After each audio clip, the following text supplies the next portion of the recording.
बोलिए भारत माता की, भारत माता की, वंदे वंदे।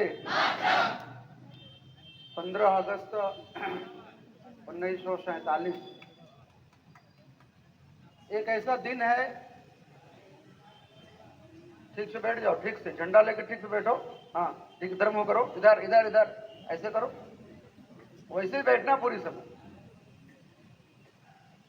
झंडा रख दो, अब उसका काम पूरा हो।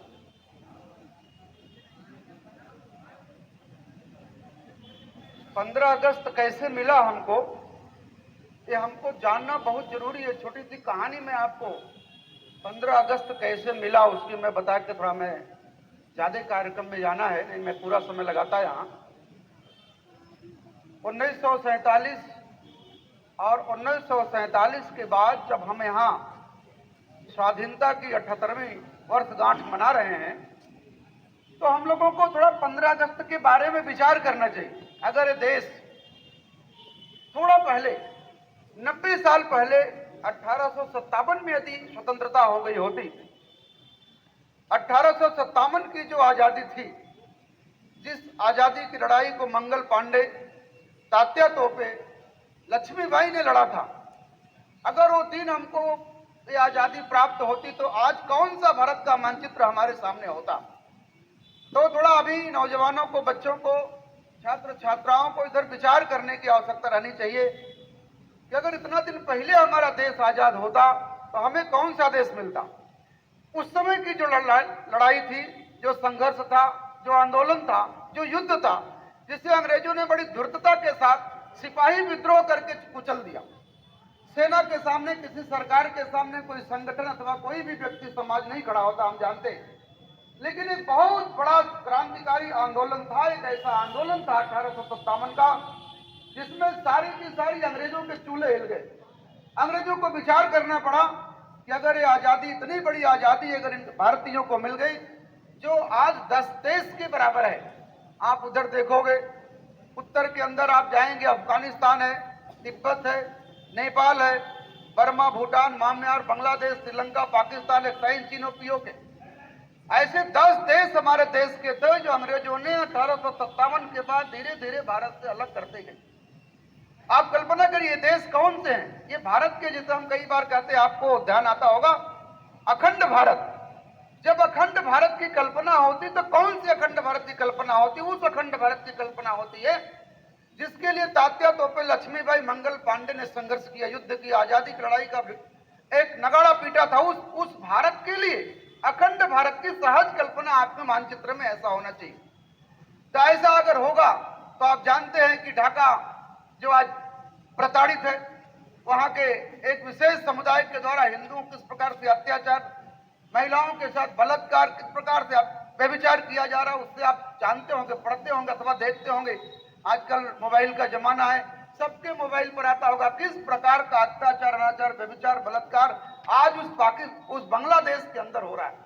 लेकिन वहां एक माता ढाकेश्वरी बिना उसके आए देश का, अखंड भारत की कल्पना नहीं कर सकती। लव का लाहौर, और वहां से चल करके लाहौर से जो भगत सिंह चला, उस भगत सिंह का लाहौर और भगवान राम के पुत्र राम का लाहौर। लाहौर किसके नाम पर पड़ा था? राम के पुत्र राम की राजधानी, भगवान लव की राजधानी थी। और वहां सिंध नदी पर जो देश भर का, जो दुनिया भर का जो एक वेद मंत्र की रचना हुई, जो वेदों का रचना करने वाली उस सिंध नदी, उस पतंजलि का एक आश्रम, और मानसरोवर, और पशुपतिनाथ नेपाल का, ये सारा जब देखो एक होगा ना, तब भारत अखंड होगा।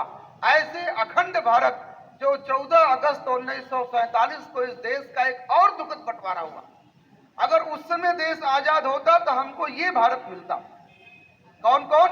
अफगानिस्तान, तिब्बत, नेपाल, भूटान, बर्मा देश, म्यांमार, श्रीलंका, बाद में चल करके 1947 में एक और टुकड़ा हुआ, जो बाद में चल के एक और टुकड़ा हुआ, जो बाद में चल के एक और हुआ, और अंत में चौथा भी टुकड़ा हुआ। उसका नाम क्या है? पाकिस्तान। उसका नाम क्या है? बांग्लादेश। उसका नाम क्या है? पीओके, पाक ऑक्युपाई कश्मीर।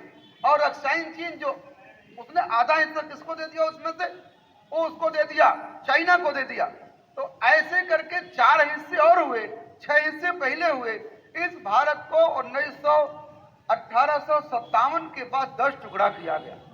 लेकिन फिर भी इस देश के उन महान क्रांतिकारियों ने अपने जान को और बलिदान दे करके हम सब आज अगर यहाँ जीवित सांस ले रहे हैं तो इसी नाते ले रहे हैं क्योंकि इन महापुरुषों ने अपना बलिदान दिया। किसके लिए दिया? हमारे लिए दिया। देश तो बात का है, हम कैसे, व्यक्ति कैसे, व्यक्ति समष्टि और परमष्टि, व्यक्ति और समाज और राष्ट्र, ऐसा करके एक निर्माण होता है। तो इन महापुरुषों ने, जो आप अनेक लोगों की कथा सुनते हैं, चंद्रशेखर आजाद, भगत सिंह, मुशफाकुल्लाह खान, राम प्रसाद बिस्मिल, राजगुरु सुखदेव, ये सब नाम आप सुनते होंगे। कुछ नाम आप जानते हैं लेकिन कुछ नाम आप नहीं जानते। ऐसे कौन से नाम हैं? चंद्रशेखर का नाम जानते हैं। चंद्रशेखर एक बार जेल में बंद हुए और जब जेल में बंद हुए तो उनकी माँ उनको मिलने के लिए आई। बहुत रो रही थी, बहुत बिलख रही थी, तड़प रही थी, लेकिन चंद्रशेखर आजाद अपनी माँ से मिलने नहीं गए। देखो कैसे इस देश को आजादी मिली, स्वाधीनता मिली, इन चंद्रशेखर जैसे महापुरुषों के बलिदान से। लोगों ने कहा कि जरा जाकर के अपनी माँ से मिलो। एक बार चंद्रशेखर आजाद जेल में बंद हुए, फिर कभी पकड़े नहीं गए जानते।